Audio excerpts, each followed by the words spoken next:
মানুষের মাথায় কত বুদ্ধি, এমন একটা আশ্চর্য জিনিস বানাচ্ছে। সমুদ্রের নিচে কি আছে মানুষ উপলব্ধি করতে পারতেছে খুব সহজেই মাছগুলো দেখতে পারতেছে, বড় বড় হাঙরগুলো দেখতে পারতেছে, ছোট বড় সব মানুষ মাছগুলো দেখতে পারতেছে। সমুদ্রের এত নিচে গভীর অজানা দেশে দেখতে পারতেছে মানুষ, অনেক আনন্দ ভোগ করতেছে। সমুদ্রের নিচে এমন একটা সিঁড়ি বানাচ্ছে যেখানে শুধু দাঁড়াইলে একাই চলে যায়, কষ্ট করে হাঁটতে হয় না। দেখুন ভিতরে এত আশ্চর্যজনক জিনিস, শিশুরা এবং বড়রা দেখে খুবই আশ্চর্য হয়েছে।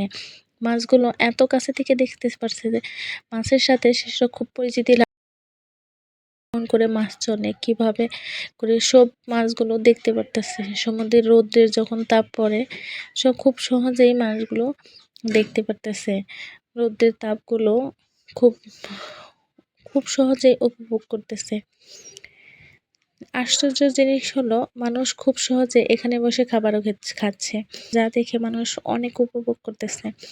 অনেক ভালো একটা জিনিস বানিয়েছে যেখানে সবাই আকৃষ্ট, সবাই উপভোগ করতেছে, সবার ভালো লাগতেছে।